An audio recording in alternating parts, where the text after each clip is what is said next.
dumako naman po tayo sa ating third walk-in complainant na sina Ferdinand de los Reyes, Mark Flexus at Milagros Hermosa mula sa Caloocan City. Kanilang nirereklamo si Maricris Lastinado Rojas dahil sa bouncing check at istapa. Ayun, nandito po sila. Okay. Magandang umaga po. Magandang hapon po, ma'am. Siguro yung ibang upuan. Magandang hapon, General. Sermonya. Hi, Sir Ferdinand. Kulang ba ng upuan natin? Tayo na lang sila. So, nandito po si Mark, April, parang multiple staff pa to, no? With maraming complainant. Si Ma'am Milagros at saka si Sir Ferdinand. Ito po yung bouncing check. May mga cheque po kayong dala? Meron po ako isang dala rito at yung mga kasamahan ko meron din po. So, go ahead po. Anyway, habang siguro subukan natin kontakin ang ating Chief of Police para on board siya sa ating usapin ngayon dyan sa Caloocan. Si Colonel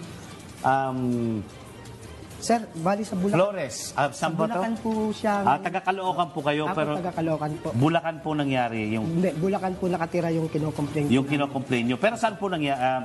Anong lugar po sa Bulacan? Sa San Jose. San Jose. Barangay Gaya-Gaya, sir. San Jose del Monte, Bulacan. Tama ho ba yun? Yes. O, sige po. Ito Ano po yung panawagan nyo? Ito po kasi, General, pangyayari nito, dati ko po siyang kasamahan, dati ko po siyang boss sa Makati Express Cargo Services. At ito po na nangyari nung kami magkasama, tapos natanggal po siya sa trabaho dahil nagkaroon po siya ng suspension. At nung umalis po siya, isinama niya po ako sa kanya na meron daw po siyang bubuksan na isang kumpanya, tracking company na ang pangalan ay Kaiti Movers. At dahil nga po naman sa dati kaming magkaibigan, ako'y nagtrabaho sa kanya.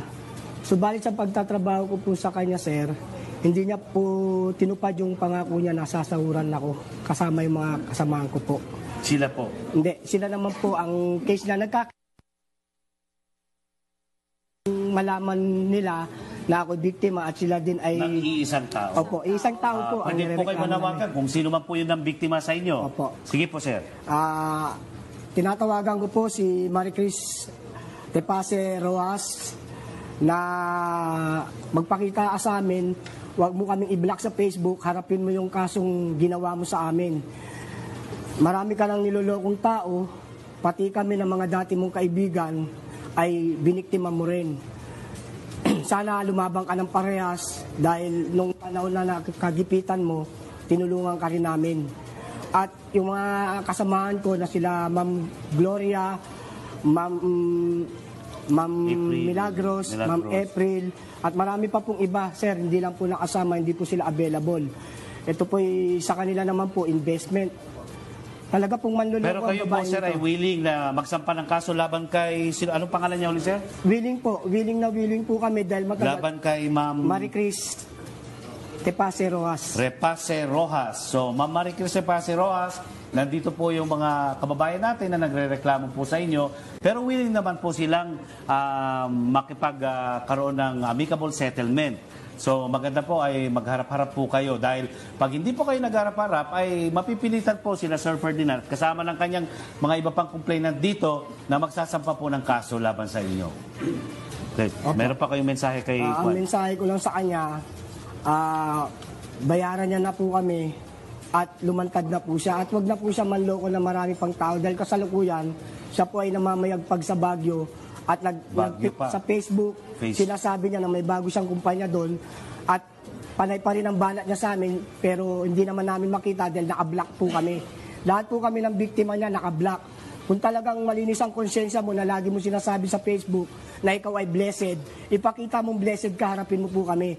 Ako po hindi naman po mayamang tao, isa lang po ako lumalaban ng parehas at natagpuan ko nga po ang tamang mga tao, tamang istasyon na tutulong sa amin dahil nakilala ko po si Ma'am Gemma na aming leader advocacy sa OFW at na-refer niya rin po kay Mr. General Sermonya at na-research ko rin po sa YouTube na ito po ay uma-action agad.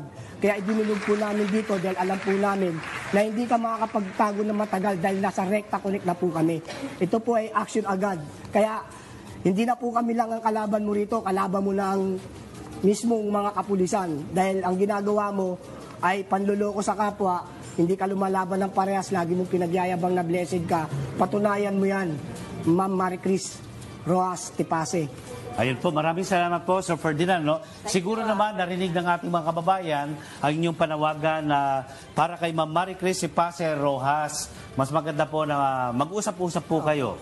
At yun nga, yung panawagan mo na mag-ingat yung ating mga kababayan sa mga mapaglinlang at manlolokong tao. O pwede din natin siya imbitahan dito, sir. Yes, para ma'am. malaman ang Para site marinig din niya. natin ang side ni Ma'am Marie Chris Repase Rojas na nirereklamo ng ating mga kababayan. Salamat po, sir, sa tiwalang binigay niyo sa Rectang Connect. Maraming salamat din po, sir. Maraming dahil salamat po. Kahapon lang po ako nagpunta rito, pero may action na ngayon. Ayun, yun ang pagkagandahan Maraming ma'am ng salamat Rectang po, Sir Connect. General. Action agad.